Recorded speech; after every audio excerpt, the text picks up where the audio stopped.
बेतुके बयान पर एसपी के अंदर ही घमासान मच गया है। एसपी एमएलए राकेश प्रताप सिंह का बयान आया है। स्वामी की बेटी बीजेपी सांसद हैं, बेटी को नहीं रोकते स्वामी को दिया जाएगा नोटिस। कई बयान दे चुके, अब नोटिस देने की बात कर रहे हैं। एक तरफ आपके राष्ट्रीय अध्यक्ष जी का पक्ष है कि जब भगवान बुलाते हैं तब जाना चाहिए। आप लोग कह रहे हैं कि 22 के कार्यक्रम में जाने की इच्छा है, क्या वो मांग है, क्या कुछ आप चाहते हैं विधानसभा से? देखिए, ये मैं विधायक के तौर पे मेरी व्यक्तिगत इच्छा है और मैंने लिखा भी है कि मेरी व्यक्तिगत इच्छा है कि उत्तर प्रदेश के सभी विधायकों को 22 तारीख को भगवान राम की प्रभु श्री राम की प्राण प्रतिष्ठा के कार्यक्रम में ले जाया जाए। और विधानसभा अध्यक्ष जी से मैंने इसलिए मांग किया है कि विधानसभा अध्यक्ष हम लोगों के विधानमंडल दल के संरक्षक होते हैं और ये बात तो बिल्कुल सही है कि जब जिसको भगवान जहां बुलाएगा वहां हो जाएगा। बिना उसकी इच्छा के एक पल भी इधर उधर कोई नहीं हो सकता है।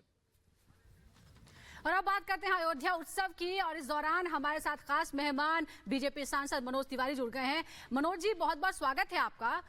मनोज जी, आप नेता हैं, कलाकार हैं, राम भक्त भी हैं। सबसे पहले मैं आपसे एक कलाकार और राम भक्त के रूप में बात करती हूँ। आप एक सॉन्ग आज लॉन्च करने वाले हैं, राम भजन है। सबसे पहले हम उसकी बात करते हैं, क्या है वो गाना, किस तरह से आपने इसको तैयार किया है, क्या है इसकी भावना?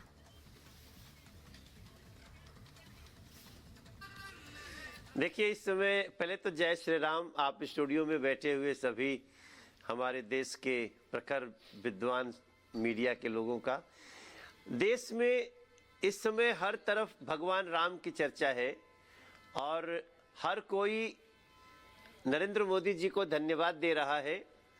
जो पिछले 75 वर्षों में नहीं हुआ, 500 वर्षों में नहीं हुआ, वो अब हो रहा है। सब कोई गा रहा है, हम भी गा रहे हैं। राम जी एक बड़े वनवास से, एक तो 14 वर्ष का वनवास था, दूसरा ये लगभग 500 वर्षों का वनवास है, उससे वापस आ रहे हैं। तो हमने भी एक गाना आज अपने दो साथियों के साथ, हमारा एक छोटा भाई है अमित धुल हरियाणा का और एक शीतल पांडे दिल्ली का, उनके साथ मिलके राम के थे, राम के हैं और राम के रहेंगे, ये गीत हम लोग आज लोगों के लिए लाए हैं। और हमारा तब भी भाव था, हमारा आज भी भाव था कि जय श्री राम जय श्री राम जय श्री राम कहेंगे, राम के थे राम के हैं, हम राम के रहेंगे। राम के थे राम के हैं, हम राम के रहेंगे। और मुझे लगता है क्रिएटिविटी की होड़ लगी है और देश के प्रधानमंत्री जी स्वयं राम भजन गाने के लिए लोगों को प्रेरित कर रहे हैं। मैं भी किया हूं। आज 3 बजे एक पीसी करूंगा, डिटेल बताऊंगा। तो 3 बजे आपकी पीसी का तो मनोज जी हम इंतजार रहेगा, ताकि आप जो पूरी जानकारी है वो साझा करें और यकीनन शायद अपनी जानकारी आप 3 बजे ही सीधे साझा करेंगे। लेकिन देखिए, ये वो क्षण है 22 जनवरी का मनोज जी, जिसका वर्षों से इंतजार हो रहा था। अब 22 तारीख को जब रामलला की प्रतिमा से पट्टी हटेगी, पर्दा हटेगा, उनकी प्राण प्रतिष्ठा होगी, तब उनका जो स्वरूप होगा और जो इंतजार जिस तरीके से खत्म होने की घड़ी आ रही है, इसे आप गीत के माध्यम से कैसे बयां करेंगे? अपनी भावनाओं को गीत में किस तरह से पिरोएंगे, जरा गुनगुना दीजिए।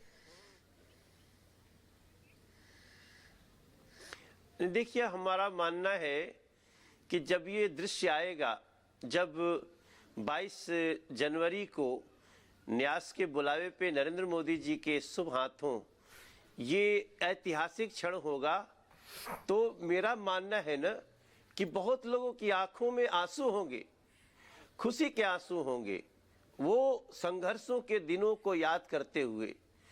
तो निश्चित रूप से मेरे मन में भी आएगा कि आंखों में आंसू होंगे, मन में विश्वास होगा, आ रहा है फिर त्रेता युग, ऐसा आभास होगा। भारत के जन जन से ये निकला प्रकाश होगा, जा रहा है कल युग, त्रेता युग का आभास होगा। आंखों में आंसू होंगे, मन में विश्वास होगा, सरजू के तट का एक अनुपम एहसास होगा। ऐसा मैं मानता हूँ। कुछ लाइनें निकली हैं और शायद ये भविष्य में गीत बन जाए, लेकिन हमारा भाव यही है जो दुनिया भर के लोगों का भाव है। लेकिन जिस आप अनुपम एहसास की बात कर रहे हैं वो तो हम पूरे देश में देख रहे हैं, पूरी दुनिया में देख रहे हैं, लेकिन इस मुद्दे को लेकर के राजनीति भी खूब हो रही है। आमंत्रण निमंत्रण को लेकर के जो टिप्पणियां की जा रही है वो तो आपने देखा और सुना ही होगा। एक तो सवाल मेरा ये है कि किस तरीके से जब लोग टिप्पणी कर रहे हैं जाने आने को लेकर, उस पर आपका स्टैंड क्या है? क्या इस मुद्दे पर सवाल जवाब होने चाहिए? क्या निमंत्रण का इंतजार करना चाहिए या खुद से जाना चाहिए? और दूसरा सवाल ये कि स्वामी प्रसाद मौर्य आज डिफेंड कर रहे हैं कार सेवकों पर जो गोली चलवाई गई थी उसको लेकर, और कह रहे कि जो फैसला किया गया था वो कानून व्यवस्था के मद्देनजर किया गया था। इन दोनों सवालों पर आपका जवाब।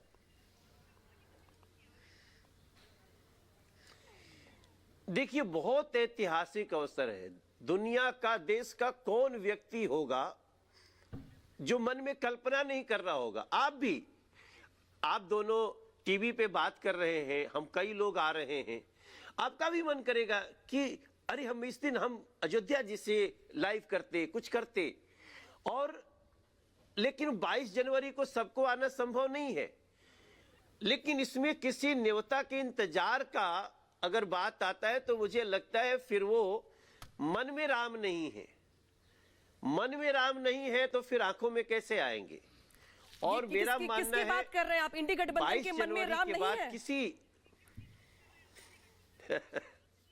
बिल्कुल, मैं स्पष्ट रूप से कहना चाहता हूं कि भाई इंडी गठबंधन के मन में राम होते तो राम को काल्पनिक थोड़ी बताए होते।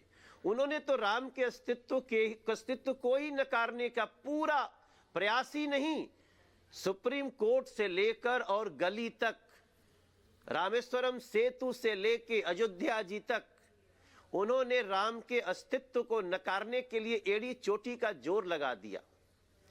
ये तो भारत की जनता है जिनका विश्वास जगा।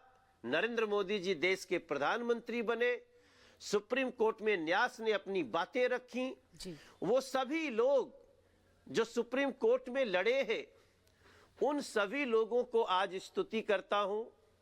उन सभी लोगों के प्रयास का, विद्वानों के, संतों के, महात्माओं के उस अलग अलग समीक्षा का, भगवान वाल्मीकि जी के लिखे हुए पदों का, यहां तक कि वाहेगुरु जी गुरु नानक देव जी के लिखे हुए उन बातों के प्रमाण का आज हम स्तुति करते हैं और धन्यवाद करते हैं नरेंद्र मोदी जी जैसे महामानव का, जिन्होंने भारत की करोड़ों जनता के हृदय के दर्द को समझा, पूरा प्रयास किया। आज भव्य श्री राम मंदिर बन रहा है जी। अगर दिल में नहीं है राम तो आंखों में आने का कोई कारण ही नहीं है। इसलिए ये लोग तो न्योता का नाटक कर रहे हैं। आप नेता होने के बावजूद जब बात करते हैं तो आपका कलाकार जो है वो जरूर जाग जाता है। जो बात आपने अभी कही है, विरोधियों के को आईना दिखाने को जो आपने काम किया, हम एक बार ये भी चाहेंगे कि जरा आप अपनी कलाकारी के माध्यम से, अपने गीत के माध्यम से भी उन राम विरोधियों का जवाब दें।